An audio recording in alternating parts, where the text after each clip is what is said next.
The day I spread my blue wings. Far out in the open ocean, at an unreachable blue boundary, a single egg was drifting. It was part of a small spiral egg mass. The parents had already drifted away somewhere, leaving the remaining eggs to float with the currents. A few days later, the egg hatched, and a larva with faint velum appeared. Its body was still tiny, carrying a transparent shell on its back, paddling with thin feet to chase plankton swarms. The shell was light, yet it still felt heavy. It felt like an ancient blood memory whispering, "Stay here for now." The larva was called a veliger. Like its distant snail ancestors, it curled its body inside the shell and surrendered to the currents. Days passed drifting near the sea surface. Sunlight poured from above, while deep blue darkness stretched below. Inside the shell, the larva trembled and thought, "As long as I have this shell, I'm safe." But the inside of the shell was cramped. The world spread outside the shell, yet it could not touch it.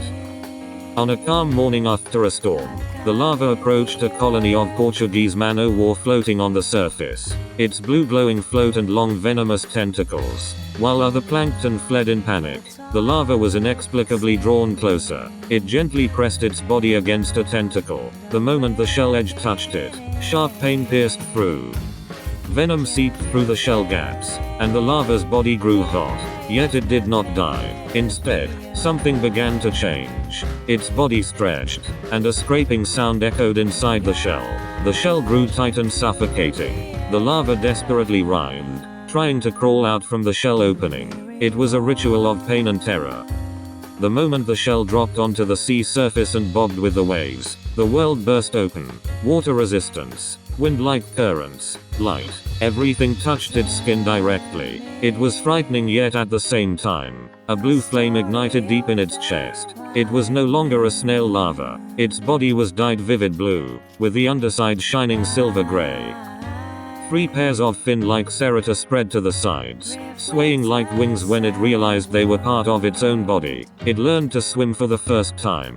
Or more precisely, to float. It stored air in its stomach, flipped upside down, and drifted just below the surface. From above, it blended into the blue sea. From below, into the silver sky, perfect counter shading. It no longer needed to be bound to the bottom, it still had no name. But sea creatures began calling it Awo, because with blue wings spread and venom wrapped around it, it looked like a tiny dragon. Awo began its journey carried by wind and currents. It pursued schools of Portuguese man-o-war.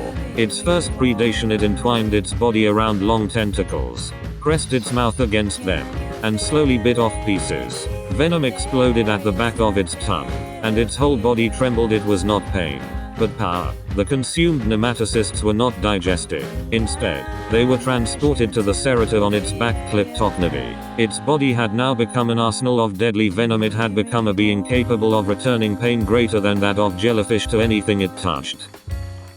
One day, Awo was surrounded by a large school of by-the-wind sailors. Countless blue disc-like floats bobbed on the surface. There, an old snail larva had drifted in, still carrying its shell. It huddled in fear. The tiny veliger trembled and said, "I'm scared. The outside is full of poison. If I shed my shell, I'll die right away." Awo gently spread its serrata and approached softly.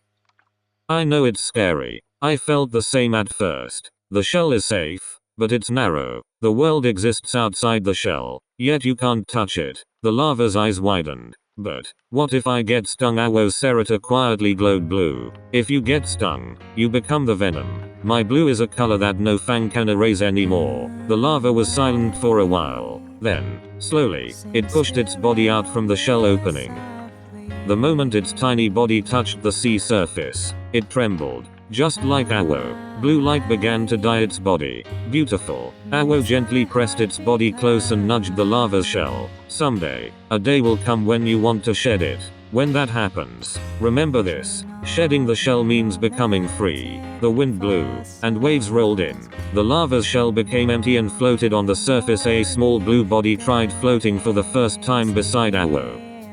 As months and years passed, Awo's body grew even more vivid. Silver lines ran across its blue belly, and its serrata spread like dragon wings. Fish that preyed on it decreased. Instead, other drifters began to gather tiny Velella and other blue dragons. They began calling Awo the Blue Dragon. On a sunny day, Awo met by the wind sailor on the wide sea surface. A small colony with blue sails raised. Carried by the wind, Awo approached gently and entwined its cerita. They shared venom and strength, drifting side by side for a while. Freedom is scary, isn't it? The by the wind sailor whispered, but it's beautiful. Awo spread its cerita and answered quietly, yes, scary, but beautiful. That's why I keep floating. It drifts today as well. Floating upside down, spreading blue wings. The countless venoms stored in its body quietly glowed. It was both a warning and, at the same time, a small song directed to the sea. Try shedding your shell. It's scary, but surely, you'll shine blue somewhere in the open ocean. Tiny blue dragons are flowing freely today as well. A story of the white moon. I reflect a